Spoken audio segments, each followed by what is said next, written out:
Hi உறவுகளே, இப்போ நம்ம ஒரு சிம்பிளான சாம்பார் ரெசிபி பார்க்க போகிறோம். இது வந்து ஒன் பாட் ரைஸ் மாதிரி. ஒரு ஒன் கப் பருப்பு எடுத்து நல்லா வேக வச்சுக்கிறணும். அதில் ஒரு ஸ்பூன் மஞ்சத்தூள், பெருங்காயத்தூள் போட்டு நல்லா வேக வச்சதுக்கப்புறம் அதில் வந்து நல்லா மசிச்சு விட்டுறணும். அதில் இந்த இருக்கிற எல்லா காய்கறிகளையும் உள்ளே அள்ளி போட்டு, தக்காளி ஒரே ஒரு தக்காளி போட்டு, என்னென்ன போட்டிருக்கேன்னா நான் கேரட்டு, பீன்ஸு, கத்திரிக்காய், முருங்கைக்காய் இதுதான் இப்போது இன்றைக்கி எங்கள் வீட்டில் இருந்துச்சு. அது எல்லாத்தையும் போட்டு டிஷ்ஷுக்கு தேவையான அளவு உப்பு போட்டு, ஒரு சின்ன சைஸ் எலுமிச்சை அளவு இல்லை, அதோட கொஞ்சம் பாதி எலுமிச்சை அளவு புளியை நல்லா கரைச்சி அந்த புளி தண்ணி அதில் ஆட் பண்ணிக்கணும். சிம்பிள் தான் இந்த ரெசிபி, ரொம்பலாம் மெனக்கடலாம் தேவையில்ல. ஆனால் செம்ம டேஸ்ட்டாக இருக்கும், ஹோட்டல் சாம்பார் மாதிரி இருக்கும்.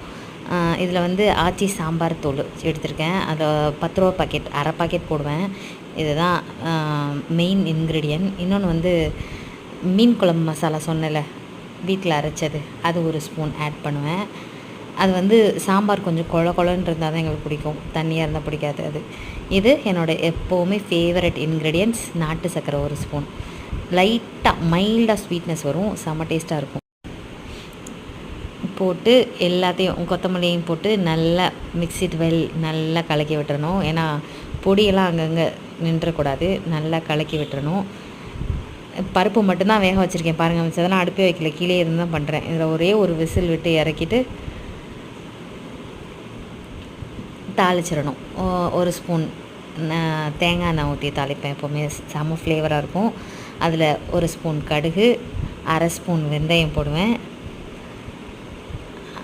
அரை ஸ்பூன் சீரகம் போடுவேன், தென் ஒரு கொத்து கருவேப்பிலை, அப்புறம் கொஞ்சோண்டு பல்லாரி வெங்காயம், சின்ன வெங்காயம் போட்டால் இன்னும் டேஸ்ட்டாகவே இருக்கும்.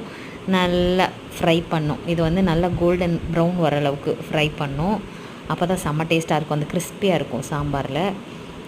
நல்லா ஃப்ரை பண்ணிட்டு இதை நம்ம ஒரு ஒரு விசில் விட்டு, ஏன்னா முருங்கைக்காய் போட்டுக்கனாலும் குழஞ்சிரும், ஒரு விசில் விட்டு இறக்குன அந்த சாம்பாரில் இதை தூக்கி கொட்டிடணும். கொட்டி பார்க்கும்போது செமையாக இருக்குல்ல, நல்லா கிளறி விட்டால் எம்மியான சாம்பார் ரெடி. இது நம்ம வந்து தோசைக்கு, சாப்பாடுக்கு, எல்லாத்துக்கும் வச்சு சாப்பிட்லாம், செம்ம டேஸ்ட்டாக இருக்கும். இன்றைக்கி நைட்டு நான் செஞ்சேன், தோசை ஊற்றினேன். பார்த்தீங்களா கிறிஸ்பியாக இருக்கா தோசை. இந்த தோசைக்கு அந்த சாம்பார் வச்சு சாப்பிடும் போது லைட்டாக ஸ்வீட்னஸ்ஸு, அந்த சாம்பார் செம்ம எம்மியாக இருந்துச்சு. பாய், சப்போர்ட் பண்ணுங்கள்.